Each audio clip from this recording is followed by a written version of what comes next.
Shrimati Usha Vijayan. Sir, ജനാധിപത്യ കോവിൽ നിയമസഭ ആരോഗ്യ ദേവസ്വം വകുപ്പ് സാമാജികയായിട്ടുള്ള എനിക്ക് ആദ്യമായിട്ടാണ് ഇവിടെ പ്രസംഗിക്കാൻ ഒരു അവസരം കിട്ടുന്നത്. ഞാൻ അതിന് എൻ്റെ മണ്ഡലത്തിലെ മുഴുവൻ ജനതയോടും എൻ്റെ പാർട്ടിയോടും മുന്നണിയോടും ഞാൻ നന്ദിയോടെ ഓർക്കുകയാണ്. അതോടൊപ്പം തന്നെ ഞാൻ പ്രതിനിധീകരിക്കുന്ന എൻ്റെ മണ്ഡലത്തിലെ കുറച്ച് കാര്യങ്ങൾ പറയാൻ എനിക്ക് അവസരം നൽകണം. മാനന്തവാടി മെഡിക്കൽ കോളേജിനെ കുറിച്ചാണ് ഞാനിവിടെ സബ്മിഷൻ ഉന്നയിക്കുന്നത്. കഴിഞ്ഞ 2023 സർക്കാർ മെഡിക്കൽ കോളേജായിട്ട് ഉയർത്തിയതല്ലാതെ ഒരു ബോർഡ് വെക്കുകയും മെഡിക്കൽ സ്റ്റുഡൻറ്റിനെ അവിടെ അക്കോമഡേറ്റ് ചെയ്യുകയും മാത്രമാണ് ഉണ്ടായിട്ടുള്ളത്. അവിടെ ഡോക്ടർമാരില്ല, നഴ്സുമാരില്ല, സപ്പോർട്ടിംഗ് സ്റ്റാഫില്ല, അടിസ്ഥാന സൗകര്യങ്ങളില്ല, ഒരുപാട് പ്രശ്നങ്ങളിൽ അകപ്പെട്ടിരിക്കുകയാണ്.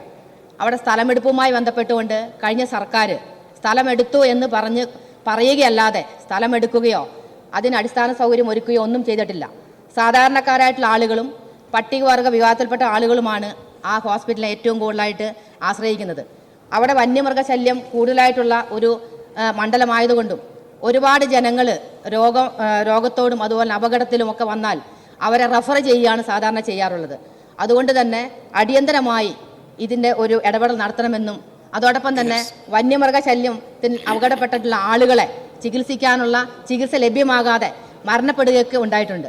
അതോടൊപ്പം തന്നെ നമുക്കറിയാം, സ്റ്റാഫുകളില്ലാത്തതുകൊണ്ട്, ഒരു ഡോക്ടർമാരില്ലാത്തത് കൊണ്ട് ഒരു രോഗി മരിച്ചാൽ പോലും ആ രോഗി മരിച്ചു എന്ന് കൺഫേം ചെയ്യാനുള്ള അവിടെയുള്ള മുതിർന്ന ഡോക്ടർമാരില്ലാതെ അവിടെ പഠിച്ചിറങ്ങുന്ന ചെറിയ കുട്ടികളായിട്ടുള്ള ഡോക്ടർമാരെയാണ് അവിടെ ഉപയോഗപ്പെടുത്തുന്നത്.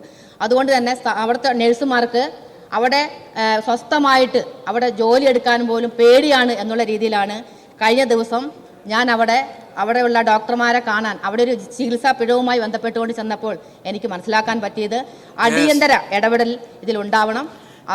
അതുമാത്രമല്ല, വന്യമൃഗശല്യം അതിരൂക്ഷമായ ഒരു മണ്ഡലം എന്ന നിലയിൽ വനം വകുപ്പുമായി ബന്ധപ്പെട്ടുകൊണ്ട് അത്തരം ഇടപെടലുകൾ തീർച്ചയായിട്ടും ഉണ്ടാകണമെന്ന് കൂടി സൂചിപ്പിച്ചുകൊണ്ട് ബഹുമാനപ്പെട്ട ആരോഗ്യ ദേവസ്വം വകുപ്പ് മന്ത്രി.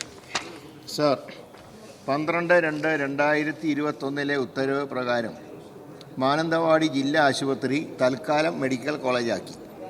ജില്ലാ ആശുപത്രിക്ക് സമീപം നഴ്സിംഗ് വിദ്യാർത്ഥികൾക്കായി നിർമ്മിച്ച 3 നില കെട്ടിടം അധ്യയന ആവശ്യങ്ങൾക്കായി ഒരുക്കുകയും ചെയ്തു.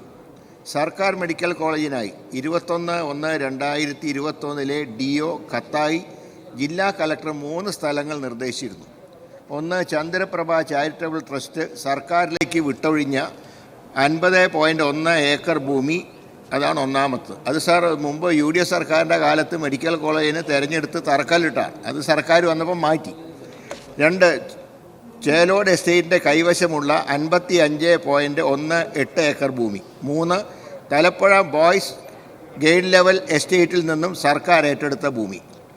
സർ, മെഡിക്കൽ കൗൺസിലിൻ്റെ നിബന്ധന പ്രകാരം ജില്ലാ ആശുപത്രിയുടെ ഉടമസ്ഥതയിലുള്ള 8.74 ഏക്കർ ഭൂമി പര്യാപ്തമല്ല.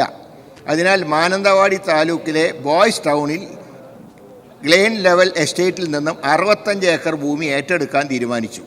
രൂപരേഖ തയ്യാറാക്കാൻ വാപ്കോസിനെ ചുമതലപ്പെടുത്തുകയും ചെയ്തു. എന്നാൽ ഭൂമി ഏറ്റെടുക്കുന്നതിനെതിരായി ഉടമകൾ കോടതിയെ സമീപിച്ചു. സർ, മാനന്തവാടി ജില്ലാ ആശുപത്രിയുടെ ഉടമസ്ഥതയിലുള്ള 8.74 ഏക്കർ ഭൂമിയും ആശുപത്രി കോമ്പൗണ്ടിൽ ക്രൈംബ്രാഞ്ചിൻ്റെ കൈവശമുള്ള 0.68 ഏക്കർ ഭൂമിയും കൂടി ചേർത്ത് 9.42 ഏക്കർ ഭൂമിയാക്കുന്നതിനുള്ള നടപടികൾ നിലവിൽ റവന്യൂ വകുപ്പിൻ്റെ പരിഗണനയിലാണ്. സർ, 19/3/2025 ജില്ലാ കളക്ടർ അധ്യക്ഷതയിൽ ചേർന്ന യോഗത്തിൻ്റെ അടിസ്ഥാനത്തിൽ മെഡിക്കൽ കോളേജ് പ്രിൻസിപ്പലിൻ്റെ നേതൃത്വത്തിലുള്ള സംഘം വിവിധ ഭൂമികൾ സന്ദർശിക്കുകയും റിപ്പോർട്ട് സർക്കാരിന് സമർപ്പിക്കുകയും ചെയ്തു. സർ, തുടർന്ന് മാനന്തവാടി വില്ലേജിലുള്ള വെസ്റ്റഡ് ഫോറസ്റ്റിൻ്റെ അമ്പുകുത്തിയിലെ 182.5 സർവേ നമ്പർ ആയുള്ള ഔഷധത്തോട്ടത്തിൽ നിന്നും 28 ഏക്കർ ഭൂമി ഏറ്റെടുക്കാൻ തീരുമാനിക്കുകയും തുടർ നടപടികൾ സ്വീകരിക്കുകയും ചെയ്തു. സാർ, ഇത് ഇന്നിപ്പോൾ കേന്ദ്ര ഫോറസ്റ്റ് വകുപ്പ് അത് ഒബ്ജക്റ്റ് ചെയ്തിരിക്കുകയാണ്. കാരണം ഇത് റിസർവ് വനമാണ് എന്നുള്ള കാരണം കൊണ്ട്. സാർ, അമ്പൂത്തി മലയിലെ ഭൂമിക്ക് പകരം റവന്യൂ വകുപ്പിൻ്റെ 28 ഏക്കർ ഭൂമി ഏറ്റെടുക്കാൻ അന്ന് തീരുമാനിക്കും. പക്ഷേ അതനുസരിച്ച് ഇത്തവണ ധാരണാപത്രം, അതായത് റവന്യൂ വകുപ്പിൻ്റെ ഭൂമിയായതിനാൽ റവന്യൂ വകുപ്പും മെഡിക്കൽ വിദ്യാഭ്യാസ വകുപ്പും തമ്മിലുള്ള ധാരണാപത്രം പരിവേഷ് പോർട്ടലിൽ അപ്ലോഡ് ചെയ്തു. DPR ഉൾപ്പെടെയുള്ള കാര്യങ്ങളിലുള്ള പോരായ്മകൾ പരിഹരിക്കുന്നതിനും ഭൂമി ഏറ്റെടുക്കുന്നതിനുള്ള നടപടികൾ പൂർത്തിയാക്കുന്നതിന് DMEയെ ചുമതലപ്പെടുത്തി ഉത്തരവ് പുറപ്പെടുവിക്കുകയും ചെയ്തിട്ടുണ്ട്. നിർമ്മാണ പ്രവർത്തനങ്ങൾക്ക് SPVയായി ഇൻകലിനെ ചുമതലപ്പെടുത്തിയിട്ടുണ്ട്. സാർ, ഇപ്പോൾ 50 വിദ്യാർത്ഥികളെ ഉൾപ്പെടുത്തി MBBS ആരംഭിച്ചിട്ടുണ്ട്. അവിടെ ഒരുപാട് പോരായ്മകളുള്ളൂ സാർ. ഞാൻ അടുത്ത 3-ാം തീയതി അവിടെ ആ മെഡിക്കൽ കോളേജ് സന്ദർശിക്കുന്നതാണ്. പക്ഷേ ഇപ്പോഴത്തെ നിലപാടനുസരിച്ച് ഫോറസ്റ്റ് വകുപ്പിൽ നിന്നും പെർമിഷൻ കിട്ടാനുള്ള സാധ്യത തീരെ ഇല്ലാത്ത ഒരവസ്ഥയിലാണ് ഇപ്പോൾ നിൽക്കുന്നത്.